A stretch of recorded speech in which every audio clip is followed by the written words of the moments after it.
Today, what's on the credit cards?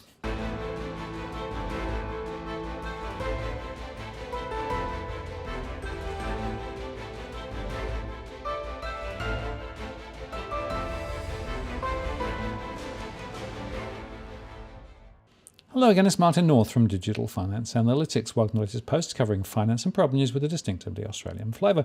Today, I'm joined again by Steve from Canstar. Hi, Steve. G'day, Martin. How are you going?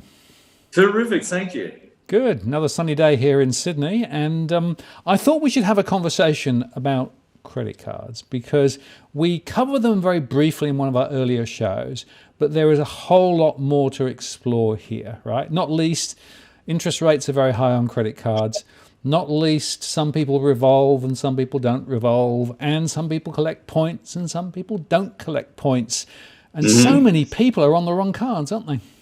That's the real issue, Martin. And I love talking about credit cards because one of my bugbears in finance is people being in the wrong card. Yep.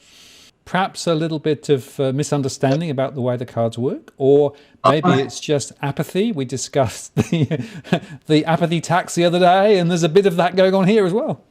Oh, there is, Martin, but I think it's more misunderstanding. People are beguiled by overseas flights and all those fancy rewards and think, oh, I've got to be in this. Now, most people are fine with that, or half of people are fine with that, but plenty aren't. Yeah. And I always say to people when they say, what sort of card should I buy? I say, well, what sort of person are you? And if you're the sort of person that is going to leave debt on a card, don't worry about rewards. They will never compensate you for the extra interest you pay.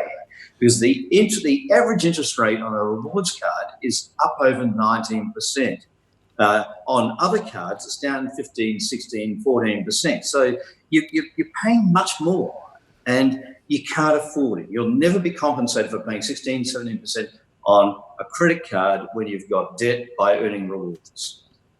Yeah, and that is the point, isn't it? So some people, I think, sort of disconnect the rewards from the rest of the card. The fact is, if you pay your card off every month and you never, ever pay interest, then you can look at those other opportunities, particularly rewards programs, although there the burn-earn ratio has gone through the floor, so you have to spend a whole lot more just to get a few rewards than you did previously, right? But if you are revolving, even not permanently, but sometime through the year, then the fees that you incur on the interest payments completely blow away any of the other benefits you might or might not get if you choose to use those points. Absolutely. Yeah. You'll never catch them up. Yeah. I always say to people, what do you worry about first with the credit card? And they say, oh, the interest rate. And I say to them, well, are you revolving debt? Are you carrying debt on your card? And they say, oh, no, I never do that. I said, what do you care? For people like that, you think about the rewards and the annual fee. The annual fee can mount up too, but you think about the rewards there and say, will I earn more in rewards than I pay an annual fee? Well, happy days. But if you're revolving debt, if you're paying interest, forget it. Get into a low rate card. Plenty of cards up around 10, 11, down around 10, 11%. That's high compared to home loans, but it's still 10 or 11 compared to 19% on rewards cards. Yeah. And I suppose the other point to make is that if you are somebody who is reliant on continuous debt to, if you like, pay for your lifestyle, then you might want to consider a structured loan, which will be at a lower rate of interest even than the credit card interest rate. Cut your card up and then just pay off the debt. Yeah, absolutely. The other thing that I say to people is, look, if you habitually spend more than you actually earn and the rest goes onto a credit card, then you shouldn't have a credit card. Yeah. The issue isn't the credit card, it's you, it's your spending habits. You've got to stop spending money on stuff you don't need. It's a simple thing to say. Some people find it really tricky, but you can't keep doing it. You go further and further behind. Yeah. Balance transfers are a great way to get out of debt as well. But boy, are they a trap as well. So, you've got to be careful with them because a balance transfer gives you zero for, 24, 30 months, zero interest rate. Now, you might pay a few fees, but so what's the fees? But the trick with those is that if you keep spending on the card, then that bit that you spend incurs interest. You don't get zero for that. You're paying your you're 15, 19% on that, so that your repayments as you go they go towards that debt first, but it means that you don't actually get the debt down that you took out the BT for, the balance transfer for. So my advice with balance transfer is, great deal, take it out. If you owe $5,000 on your card, divide it by the 24 months, they're interest free, set up a direct debit and set up the repayment. Pick up the card, the bit of plastic that came in the mail, and put it in the freezer and go cold turkey on spending. That's what you've got to do. That's the way to deal with balance transfer. Great product if you do that with it. Not a great product if you keep spending. Yeah, and that's the point, of course, because they sort of, make it too easy to spend again, right? Really, a balance transfer like that is a structured personal loan, isn't it? Really, that's what it really is.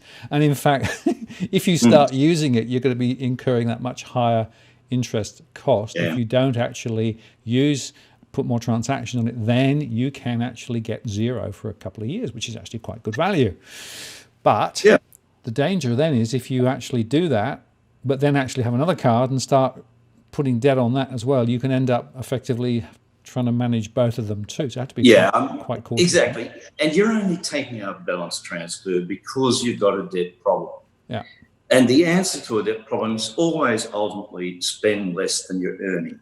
And that's, people don't get that, but that's the issue. The issue is your spending behavior. So you just can't let it, you can't not address that. Nothing will work if you don't address that.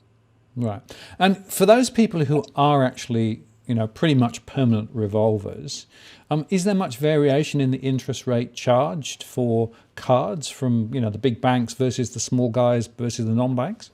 Yeah, look, all of the banks have a reasonable rate somewhere. You can get away with rates below 10%. The lowest rate is something like 7.9%, 7.99. But then you've got quite a few cards below 10, a much bigger number below 11. Almost all the big guys have a credit card below 13%. And they almost all have a credit card around 20%. Now, a lot of people are in the 20% card and are paying debt. So they just, and the bank isn't going to them and saying, look, get out of that and do this. They're saying, well, happy days. Who's the most profitable customer in a credit card portfolio? It's the person carrying debt all the time, who eventually repay you, so you don't write off the debt, and they're on a high rate. And why do banks offer 0% BT? To attract customers that are carrying debt and intend to repay it, but end up on a high interest rate at the end of it because they haven't repaid all the debt. So, the banks aren't charities and they know how to make money out of credit cards. Yeah. And of course, the point there is that those interest rates have not come down at all, despite the fact that the cash rate has dropped dramatically over recent years. The rates are still where they were pretty much. There they are. I looked at it from the beginning of this year through to now, and home loan rates have come down around on average 0.4%, but at the lower end of the market, down by around 0.7, the minimum rates. The actual non-rewards credit card average rate has gone up a little bit, about 0.16. The rate for rewards cards has moved. But since the GFC, the cash rate, the Reserve Bank cash rate came down 7%. Rewards cards stayed nice and level like that and hardly moved at all. So they haven't fallen, even though market interest rates have come down around 7%. Yeah, and you'd actually argue that the banks are using the credit cards to help support their profitability as they fight for mortgages. And, we discussed last time the lack of deposit interest rates, but, the credit cards is part of the story in terms of actually bank profitability. It absolutely is. I mean, the penetration of credit cards in the customer base is huge. They encourage it with packaging up of loans with credit cards. They earn money on the whole portfolio. They manage their margins on the whole portfolio. And home loans are where they've got a giveaway margin at the moment. They've got to make it back some. Yeah, absolutely. Now, there's another little catch for the unwary, and that is if you revolve occasionally and then you go to pay off the balance on the card, you actually don't end up zeroing the interest until the following month because of the way that the card actually works, and people get caught out on that quite often, don't they? Yeah, even if you get it to zero, but if you don't get it to zero at the right time of the month, then you're deemed not to get an interest-free period, which means you incur interest from the day you make a purchase. Yeah. So you've got to get it to zero, and then it's tricky, and they all work out their interest a little bit differently. There are 3 or 4 different models for it, but yes, you can find that it takes you a month to catch up. So, Steve, one of the observations I have is that the total amount of debt on credit cards has dropped dramatically over the last couple of years, hasn't it? Yeah, it has. Look, a couple of years ago, it was around $32 billion. That's a big number, but now it's down to about $28 billion. So it is falling quite quickly. Plus, business is being lost to the buy now, pay later schemes. And I guess thirdly, interchange. That's the money that the merchant pays to their bank, who pays it then to the issuing bank, the bank that issues you a card, has been regulated down by the Reserve Bank. So there's a real squeeze on, less debt that's earning interest, less interchange income, fewer cards. So there's a squeeze on profitability, and that's another reason why rates haven't come down, why interest rates haven't come down. A smaller pool of people is funding the rest of it. Yeah, and that's the point, isn't it? If you are revolving on your card, you're basically covering the costs of everybody else who isn't. Exactly. Interest income is still the biggest profit line, the biggest revenue line for credit cards. And if the average debt comes down, the interest rate can't, or the bank has to find another way of making some money. Mm. And I guess one last question here is there any difference of behaviour between young people and older people in terms of their use of credit cards or the types of cards they go for? Yeah, well, we're seeing younger people going for Afterpay and other buy now, pay later programs now. So that's, I think, the major difference. Now, younger people also have started to get the message that credit cards can get them into trouble. They're seeing a lot of friends who are in trouble with credit cards before they really even start their financial journey in life. So they've seen a fair bit of that, and they're saying, look, we don't want credit cards. Now, the fact is that buy now, pay later has exactly the same traps for people that credit cards do.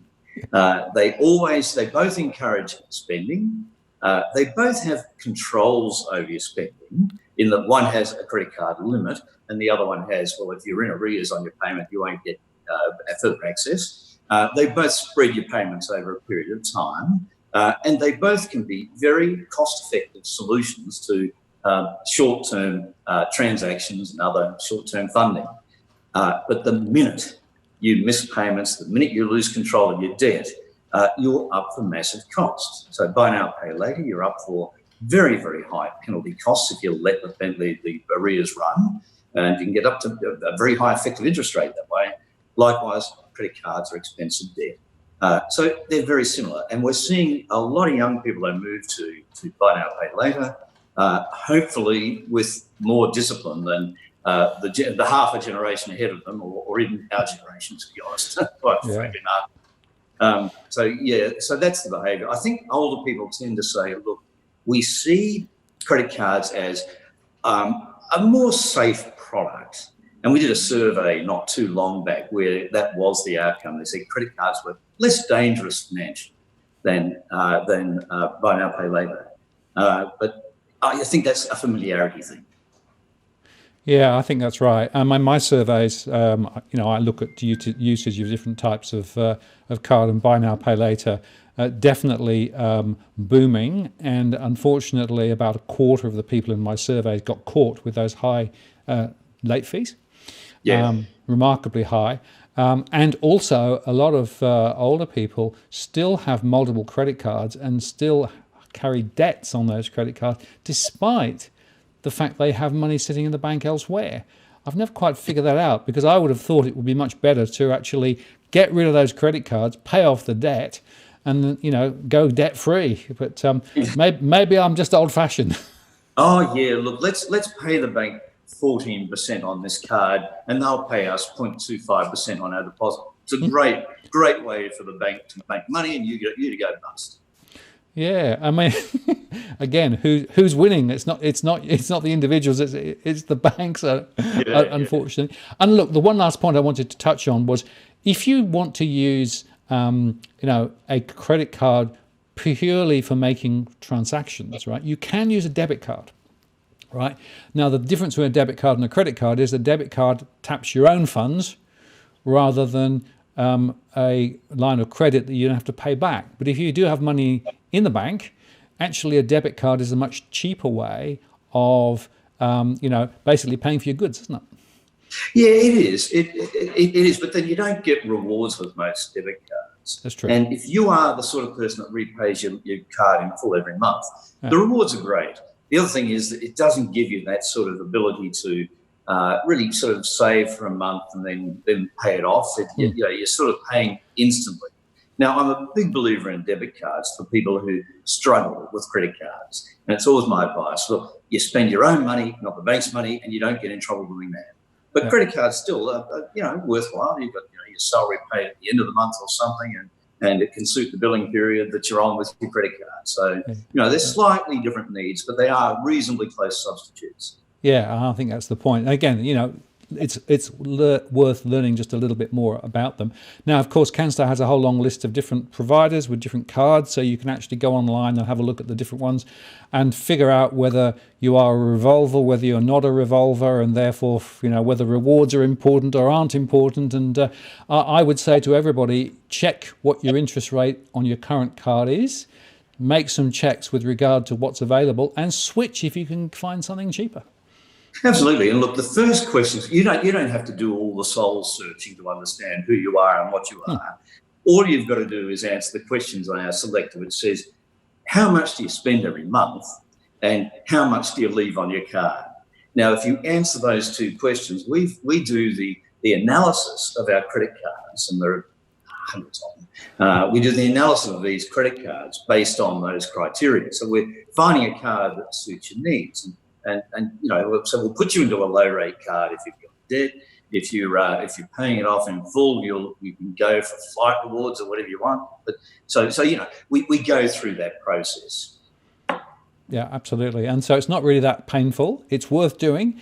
It's yet another way of saving money, which in the current environment is definitely worthwhile. Yeah, and getting out of trouble financially. You sort of, I see these people who for years struggle, and their credit card debt is really bad debt. It's not debt that's helping them long term. So it's actually accidental debt, which is even worse, because they actually haven't sat down and said, I think I'll go and get a loan. They haven't. They've just spent money and found themselves with a debt. So I hate to see people under that burden for 5-10 years of their life. You've got to get out from under that before you start getting ahead. Yeah, Steve, that's great advice once again. Thank you very much for your time, and let's hope we've saved people a few dollars in the conversation. Sure hope so. See you next time. Thanks for that. Good, Martin. Cheers. Bye.